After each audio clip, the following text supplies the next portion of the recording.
Welcome to my channel Sharma officially all subject to preparation. आज हम आपको बताएंगे हिंदी में वाच्य। क्या बताएंगे? हिंदी में वाच्य के बारे में। वाच्य क्रिया का रूपांतरण है जिसके द्वारा यह पता चलता है कि वाक्य में कर्ता कर्म या भाव में से किसकी प्रधानता है। क्या होता है वाच्य में? वाच्य जो है क्रिया का रूपांतरण है जिसके द्वारा यह पता चलता है कि वाक्य में कर्ता कर्म या भाव में से किसकी प्रधानता है ये पता चलता है, कर्ता कर्म या भाव में से। तो पहला है क्रिया के संबंध में वाच्य। तो वाच्य के कितने भेद होते हैं? 3 भेद होते हैं। कितने भेद होते हैं? 3 भेद। पहला है कृतवाच्य। कर्तवाच्य तो देखिए, क्रिया के उस रूपांतरण को कर्तवाच्य कहते हैं जिससे वाक्य में कर्ता की प्रधानता का बोध होता है। यहाँ पे कर्ता की प्रधानता का बोध होगा तो वो कर्तवाच्य कहलाएगा। एक तो इसको एक्टिव वॉइस भी कहते हैं इंग्लिश में। यह वाच्य सकर्मक और अकर्मक दोनों बनाते हैं। राम ने दूध पिया, सीता गीत गाती है। राम ने क्या पिया? दूध पिया। सीता क्या गाती है? गीत गाती है। सीता गाती है। क्या करती है? गाती है ओनली। मैं स्कूल गया। कहाँ गया? स्कूल गया।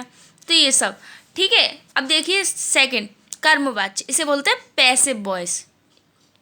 जो एक्टिव पैसिव होता है ना इंग्लिश में, उसमें यहाँ पे एक्टिव तो हो गया हमारा कर्तवाच्य और सेकंड है हमारा पैसिव वॉइस, जो उसे बोलते हैं हम कर्मवाच्य। क्रिया के उस रूपांतरण को कर्मवाच्य कहते हैं जिससे वाक्य में कर्म की प्रधानता का बोध होता है। यहाँ पे क्या होता है? कर्म की प्रधानता का बोध होता है। ये वाच्य सकर्मक क्रिया से बनता है। किससे बनता है? सकर्मक क्रिया से। तो जैसे कि देख रहे हैं आप, लेख लिखा गया, तो यहाँ पे कर्म की बात हो रही है। लेख लिखा गया, गीत गाया गया, पुस्तक पढ़ी गई, तो कर्म किया गया। अब किसने किया, क्या किया, ये नहीं पता। ठीक है, हाँ क्या किया ये तो पता है, पुस्तक पढ़ी गई है, गीत गाया गया है, लेख लिखा गया है, पर किसने किया ये हमको नहीं पता। कर्ता यहाँ पे है ही नहीं, केवल कर्म की बात हो रही है। अब यहाँ देखिए थर्ड भाववाच्य। तो ये क्या है? इम्पर्सनल वॉइस है ये।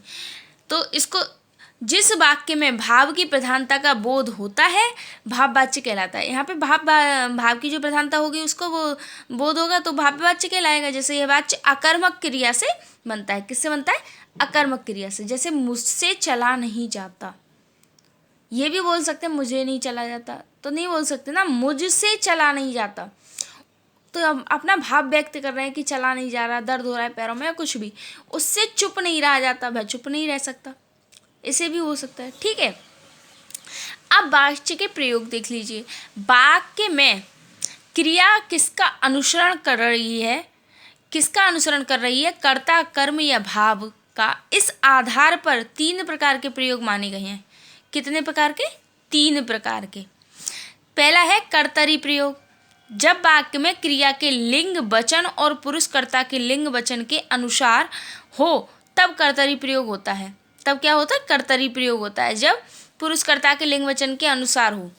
ठीक है, तो राम पुस्तक पढ़ता है, तो यहाँ पे राम क्या कर रहा है? पुस्तक पढ़ रहा है। ठीक है, दूसरा देखिए कर्मणि प्रयोग।